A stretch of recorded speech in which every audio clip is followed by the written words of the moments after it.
अम्बेडकर को लेकर उस पर बवाल कर रहा है विपक्ष और दोनों सदन में आज उसको लेकर हंगामा भी हुआ। संविधान पर हो रही चर्चा के दौरान कल जब राज्यसभा में केंद्रीय गृह मंत्री आदरणीय अमित शाह जी जब जवाब दे रहे थे तो उस वक्त सदन में मैं खुद भी वहां पर मौजूद था। कांग्रेस आज जिस तरीके से बाबा साहेब के सम्मान को लेकर चिंता जता रही है, ये वही कांग्रेस है जिन्होंने बाबा साहेब के रहते हुए उनके जीते जी कभी उन्हें सम्मान देना जरूरी नहीं समझा। उन्होंने बाबा साहेब को चुनाव हरवाने का काम किया और तो और उनके जाने के बाद भी कभी भी कांग्रेस, उनके नेता, उनकी पार्टी ने कभी भी बाबा साहेब के सम्मान में कोई कार्य, कोई कदम उठाना जरूरी नहीं समझा।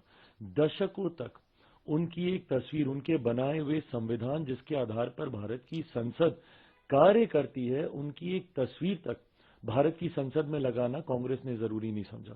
पहली बार बाबा साहेब का तैलचित्र भारत की संसद में तब लगा जब देश में एक गैर कांग्रेसी सरकार आई।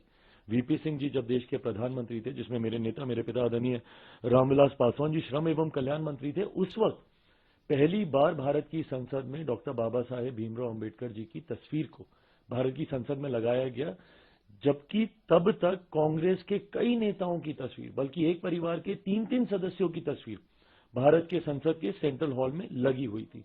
बाबा साहेब के सम्मान में इन्होंने भारत रत्न तक उन्हें देना जरूरी नहीं समझा, जिन्होंने हमारे देश के संविधान को बनाने का काम किया। उनको भारत रत्न भी उसी गैर कांग्रेसी सरकार के दौरान दिया गया। उनके जन्म दिवस पे छुट्टी की घोषणा उस वक्त की गई। आज कांग्रेस बस एक प्रतिस्पर्धा में, क्यों? क्योंकि हमारे प्रधानमंत्री आदरणीय नरेंद्र मोदी जी, हमारी केंद्र की एनडीए की सरकार ने एक एक करके बाबा साहेब से जुड़े हुए हर उस स्थल को चिन्हित कर विकसित करने का काम किया। भले वो मऊ में उनका जन्म स्थल हो, या जहां पे उन्होंने दीक्षा हासिल की नागपुर में उनकी दीक्षा भूमि हो, या जहां पे उन्होंने शिक्षा हासिल की लंदन में, उस स्थल को चिन्हित कर उसको विकसित करने का काम किया। यहां पर जहां पर रहते थे दिल्ली में अकबर अली रोड, उसको चिन्हित करने का काम किया।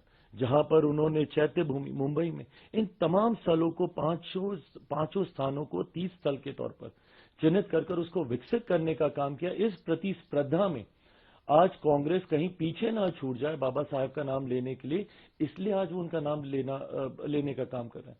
जबकि हकीकत है, जब तक कांग्रेस सत्ता में रही, इन्होंने बाबा साहेब का नाम लेना तो दूर की बात है, उनके नाम को भुलाने का काम किया। उनको जीते जी सम्मान नहीं दिया, उनके जाने के बाद उनको सम्मान देने का काम नहीं किया।